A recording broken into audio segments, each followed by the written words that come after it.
Is labor in the house? Is labor in the house? Is labor in the house? When labor votes, we all win. Thank you so much. Good morning, Westchester.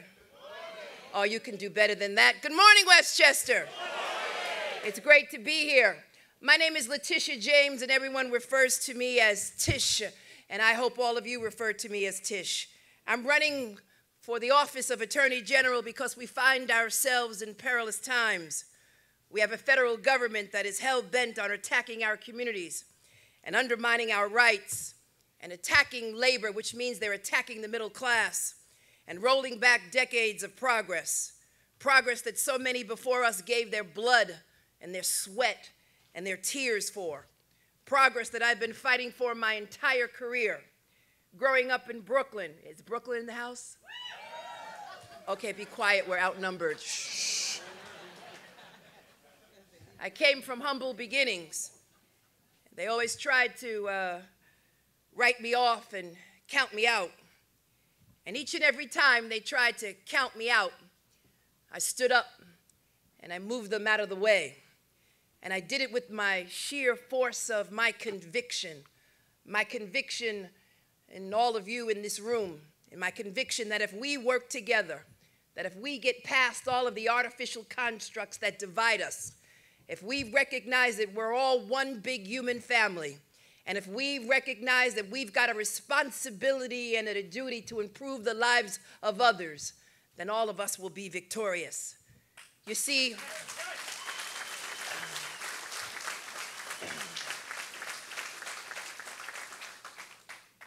from a public defender who represented individuals when they were at their lowest, because I believe even when you're at your lowest, you need someone to stand up and fight for you and defend the Constitution.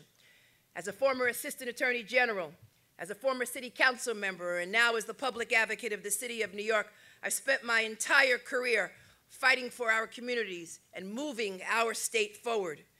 I recently passed groundbreaking legislation to ban questions about salary history. Where are the ladies at in the room?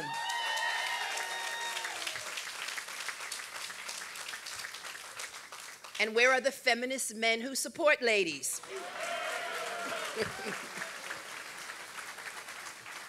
Okay, so some of the guys went. Because I believe in equal pay for equal work. And I believe that it should be more than just a slogan, it should be a reality.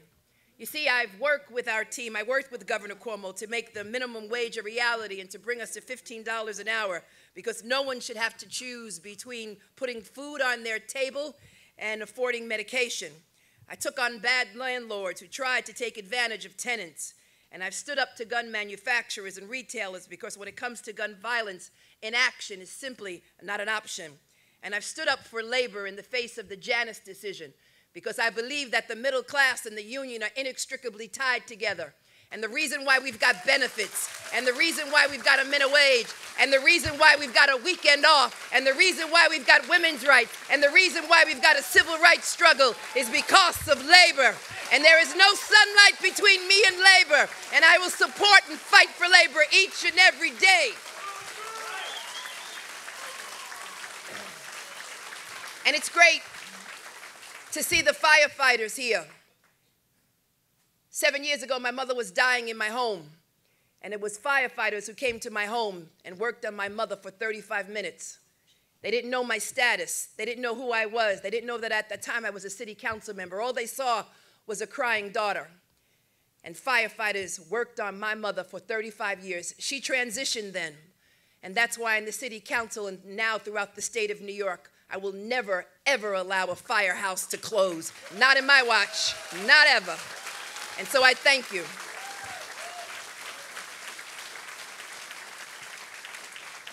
And now more than ever, we need an attorney general who has the experience, the skills, and the passion to continue the work protecting New Yorkers. Someone with real courtroom experience, not classroom experience. And I'm running for attorney general because I will always, and I will continue to challenge Donald Trump and make sure that our fundamental rights are not devalued, and because our fundamental rights at this point in time are at stake. And whether it be reforming the criminal justice system, taking on companies that pollute our planet, our air, and our water, going after anyone from Wall Street to Main Street who tries to deceive hardworking families, defending and not rolling back Dodd-Frank, and empowering consumers, and not, again, working with President Trump, but in fact challenging him, and challenging the NRA and gun manufacturers who allow for the surge of gun violence that rips our communities apart, because I've stood before too many open caskets holding too many mothers and grandmothers and grandfathers, because I believe that what we need is responsible gun laws in the state of New York and throughout our country.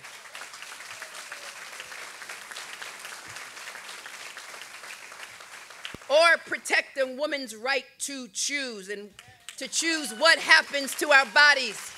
Because what we do with our bodies, yes, Planned Parenthood, defending Planned Parenthood. Because what we do with our bodies is between us and our God and nobody else. And I will stand at the vanguard as a firewall of protection and as a force against evil. But my friends, I need your help. I need your help from Buffalo to Long Island. I need you to go out tomorrow and exercise your most basic and fundamental right that's in your hand, and that is the power to vote. And that's a powerful option that we have at this point. And so I need you to go out tomorrow. I need you to stand up, to speak out, and to make your voices heard, and to bring your families and your neighbors and even your friend enemies. Bring them to the polls tomorrow. And I need you, because we cannot take this opportunity for granted. And those who came before us literally died for the right to vote. They marched, they bled, they died, but they stood tall and they never gave up.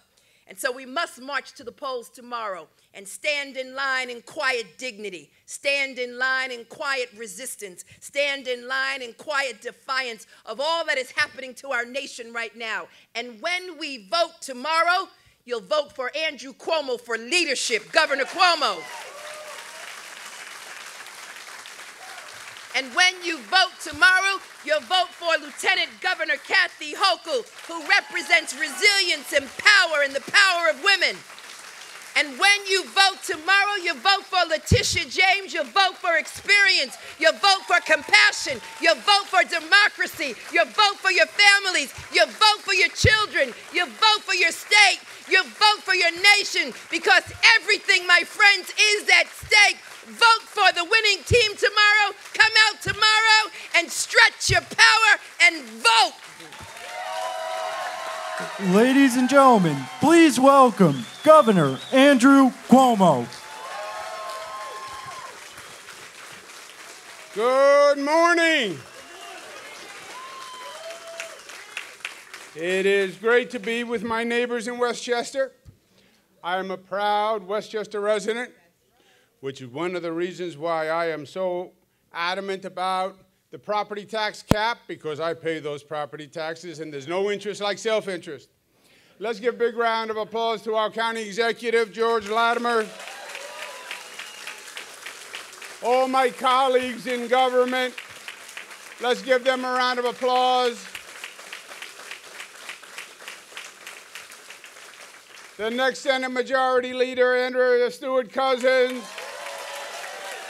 Our next Attorney General, Tish James. Our continuing Lieutenant Governor, Kathy Hochul. And to Lou Piccani, who's always there for us. Give Lou a round of applause. I'll tell you a disappointment I had. Yesterday was 9/11. As we all remember. Normally I do a motorcycle ride on 9/11, but it was raining too hard and they said it was a public safety issue to do the motorcycle ride. I had my Teamster satin jacket all ready to wear on that motorcycle ride. Next year. Thank you all for being here. Listen, we've all been through elections before. And every election is important, because every election is important. Elections make a difference. Elections make a difference. Elections make a difference. If you ever doubt that, look at where the heck we are with this lunatic in Washington, all right? Elections make a difference. And every election does. But this one is a profound difference. And it is especially profound for New York because the nation is watching New York. Because New York has stood up to this president in a way no other state has. And New York, by our nature, by our personality, by our history, by our character, we are the juxtaposition to what's going on in Washington. Most elections ask a question, what are you? What are you? Are you a Democrat? Are you a Republican? Are you a liberal? Are you conservative? You're upstate? Or you're downstate? Or what are you? That's what most elections ask.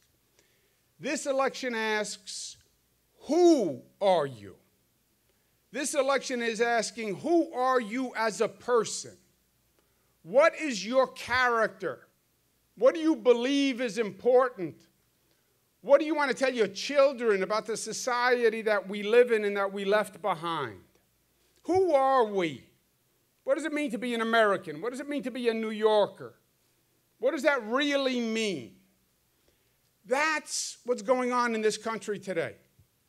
And we have an administration in Washington that has a very clear, definitive view of their ideology about America.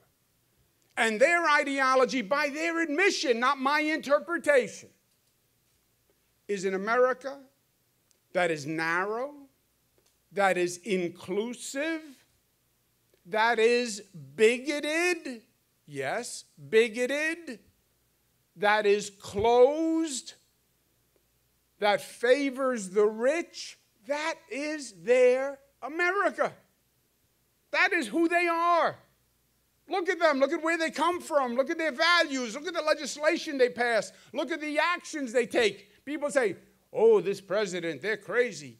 Every day there's another crazy action. Yes, but there's a method to the madness. Yes, every day is something crazy, but there's a pattern to the craziness. And it keeps reinforcing the same message. Keep them out. Divide American society. Help the rich because they really know what's going on. The old adage, what's good for General Motors is good for America. That's who they are. That is who they are. New York is the exact opposite. We believe in something totally different.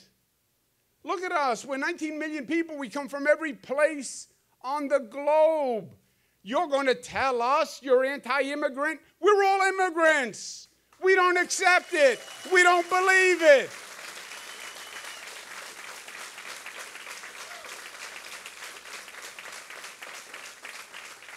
You're going to tell us diversity is a bad thing?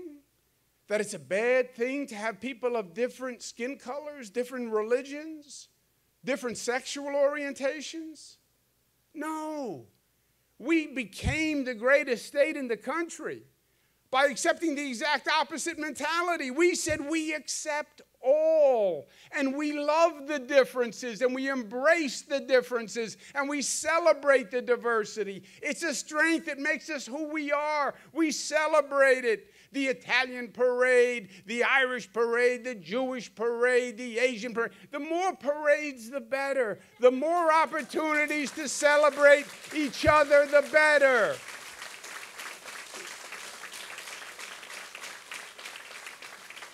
And how do you make this work? 2 rules. Discrimination of none. 0 tolerance for discrimination. And opportunity for all.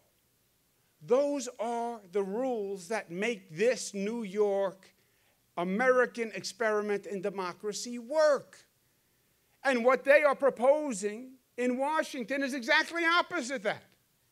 So yes, we are going to stand and fight on every issue. They think they're going to roll back Roe v. Wade over my dead body. We're going to pass and protect a woman's right to choose in the state of New York. You think it's okay to have an economy that just works for the rich? You passed your tax reform bill last December. After all that garbage Trump said in the campaign, I'm for the working man, I'm for the working man, I'm for the working man. Yeah, as soon as they pulled his lever or filled in his dot, all of a sudden he came up with his tax reform plan, 83% of the benefit to the top 1% of Americans. 83%. And what was his rationale? Well, maybe if we give the corporations a big tax break, they'll have money and they can then turn around and give it to the employees. It's a perverse trickle down on steroids. They'll then have money, they'll give it to their employees in raises. Yeah, maybe. Or maybe they'll buy a house in France, or maybe they'll buy a new Ferrari, or maybe there'll be a dividend. And by the way, if you wanted to give the money to the employees, you know what you would have done? You would have given the money to the employees, like you said you were going to do.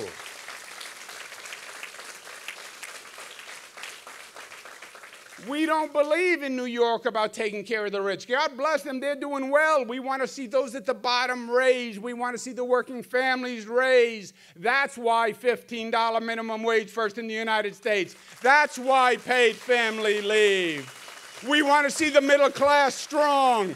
That's why when they are trying to kill unions, and they are trying to kill unions, make no mistake, this is not they want to slow you down. This is not they want to hurt you a little bit. They want a dagger in the heart of unions. That's what they want. That Janus decision put public employee unions out of business. They want private unions out of business. Why? Because you're a pain in the neck for the management. That's why. And they don't want collective bargaining. And they don't want the employees to have a collective voice because they want the management to be able to run the negotiating table. That's what they want. And this state is proud to have the highest union percentage in the United States. And we will stand with our brothers and sisters in labor because they built the middle class, and we are the middle class.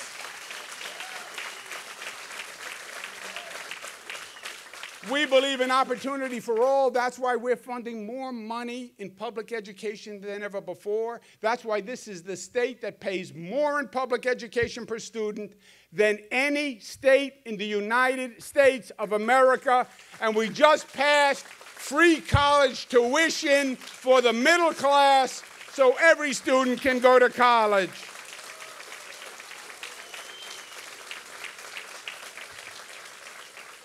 They want to say that health care should be a luxury. If you can afford it, you get it. And if you can't afford it, well, then you're on your own. We say no. Part of opportunity for all means we're giving you an education, we're giving you support because we want to see you do well, because we believe when you do well, we all do well. And part of that is health care.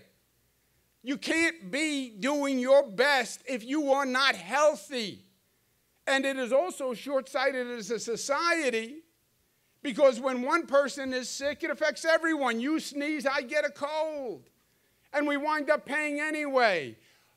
President Obama was right. The Affordable Health Care Act, we have this state with the best health insurance and best health system we've ever had. We're down to the lowest level of uninsured in history. 5%. We're not going back.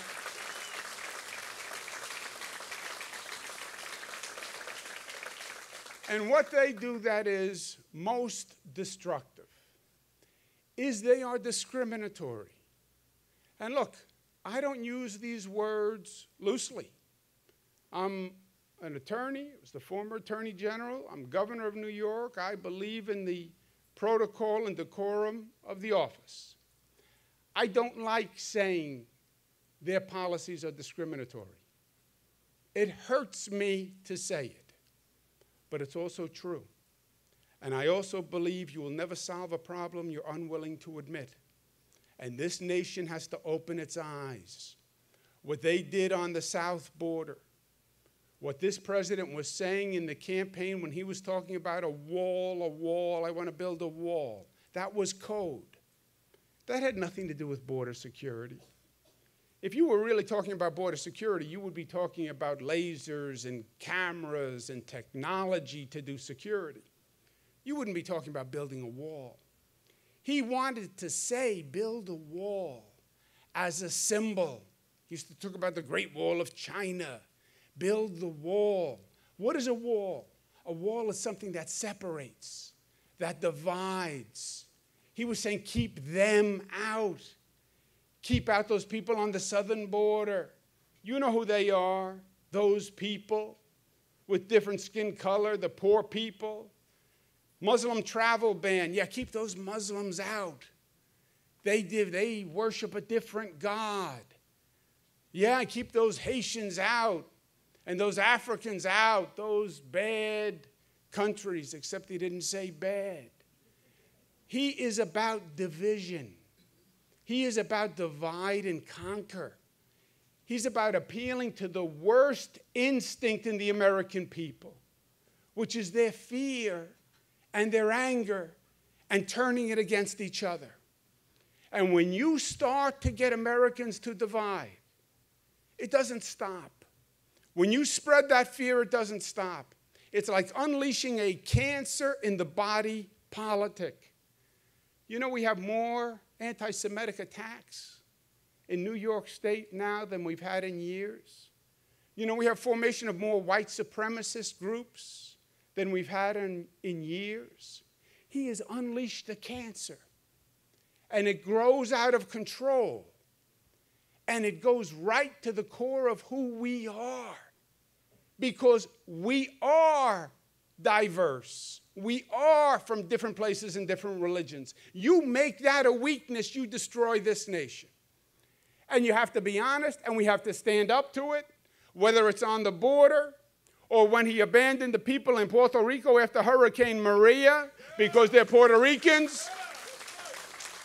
And New York had to step in and help the people of Puerto Rico because President Trump was nowhere to be found. And now he has the audacity to say it was a success. He doesn't know what it was. He had the demonstration in Charlottesville where the Ku Klux Klan shows up and the white supremacists show up. And you know what was most frightening? The Ku Klux Klan didn't even wear their hoods. They felt so emboldened, so protected by this president that they didn't bother to hide their face. And you know what he said afterwards? Well, you have to understand there are good people on both sides of the argument. No, Mr. President, you have to understand there is no such thing as a good white supremacist. There is no such thing as a good KKK member.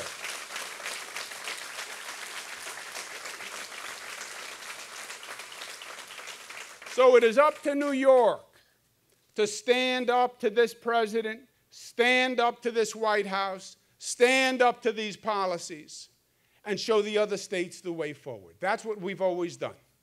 What do we have to do? We have to do 4 things. 1, we have to keep doing what we're doing in New York. And what are we doing in New York? We're getting things done. We're making a difference. The Democratic Party is not a debating society. We're not here to talk about abstract progressive values and debate abstract progressive values. We're here to make a difference in people's lives. That's why you get elected.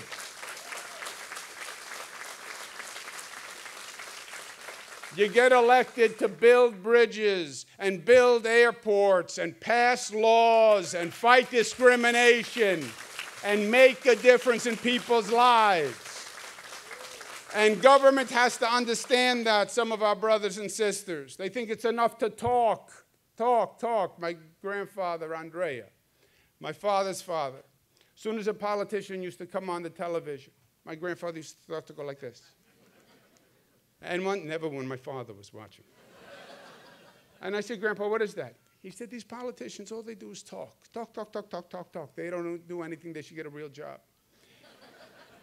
Politicians in New York have a real job. We get stuff done. We build things, we pass laws, we make it happen. Second, we have to elect a Democratic Senate because we need a bulwark against what they're doing in Washington when they pass their laws. We need Andrea Stewart Cousins as majority leader to protect this state with a Democratic Senate. And we need that more than ever because the Republicans who are in the Senate, the Republicans who are in this state, you look at the Republican senators, you look at who they're running for governor, these are all Trump mini-me's. That's all they are. They're all hand puppets for Trump. They all drank the Kool-Aid. We need a Democratic Senate that's going to protect us, and that is going to be Andrea Stewart Cousins.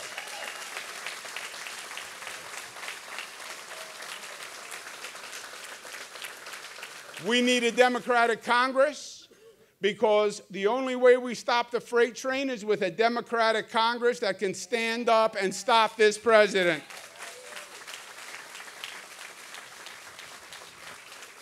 We need a lieutenant governor who 100% supports women, who is a women's champion, who supports a woman's right to choose, who supports marriage equality. We cannot accept a lieutenant governor who says after this state passed marriage equality, the first big state, we changed the discourse in the nation. We can't have a lieutenant governor who says after the law passes, I think marriage is between a man and a woman. That's discrimination. It's repugnant to the laws and the spirit of this state.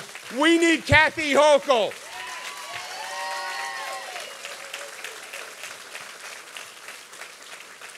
And we need an attorney general who has the strength to stand up and say, Mr. President, you are not a king, my friend. You may think you are a king. Put your name in big gold letters. But you're not a king. You are an elected president. You're subject to the Constitution. And we believe you're violating the Constitution. And we believe you violated the Constitution when you took the babies out of the arms of mothers on the southern border. And we believe you violated the Constitution when you passed SALT and you're trying to raise our taxes in New York just because we're Democrats. And we think it's unconstitutional to take a woman's right to choose. And I'm going to sue you as the New York State Attorney General. And that is to shame. That is to shame.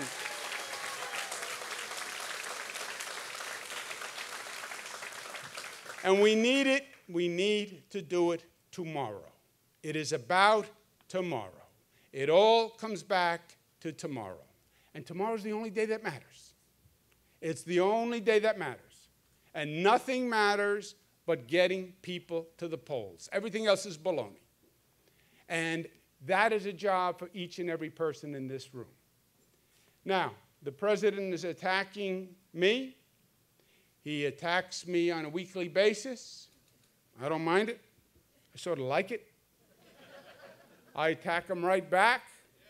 Know me by my enemies. He tweets at me. You know, he's a tough guy on Twitter. That's a different kind of New Yorker. Real New Yorker, you're not a tough guy on Twitter. I never heard of a tough guy on Twitter. He must have strong thumbs, though, that boy. Because he's a fast tweeter, isn't he? He could probably beat me in a thumb wrestle. But that is all he could beat me at, is a thumb wrestle.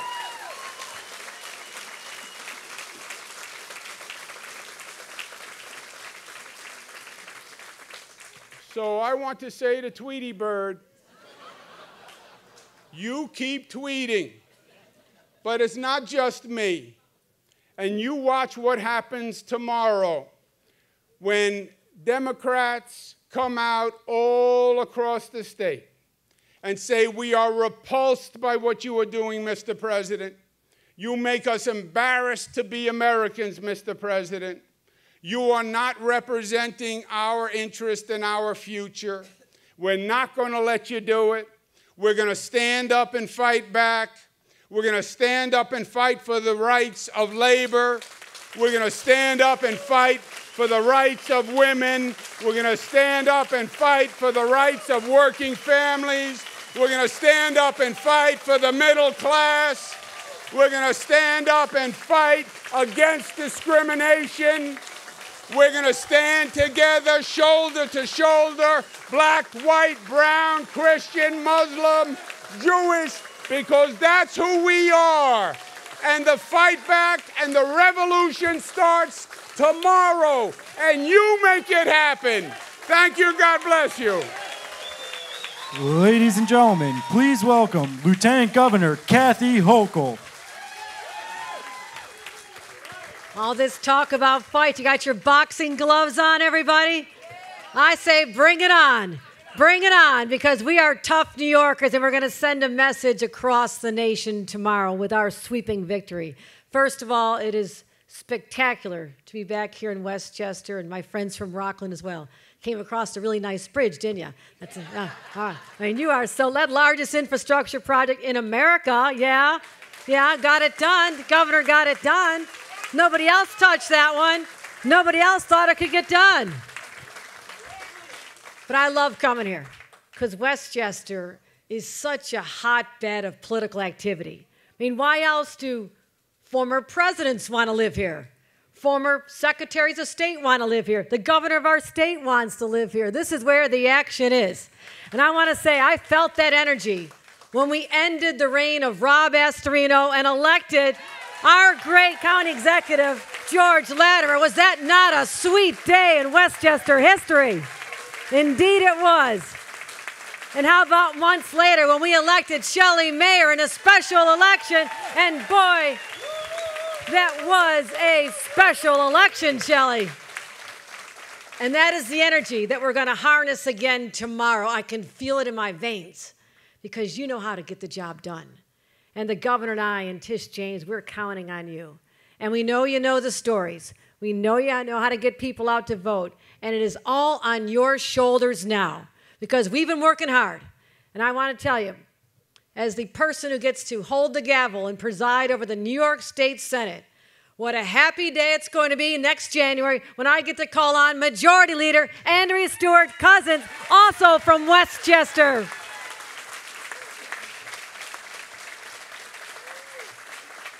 And I shouldn't say this, but I'm not sure I'm going to even hear the other side for a long time. I'm only going to hear the Democrats who want to be recognized for a long time. So we are going to make tremendous progress and make up for some lost time as well.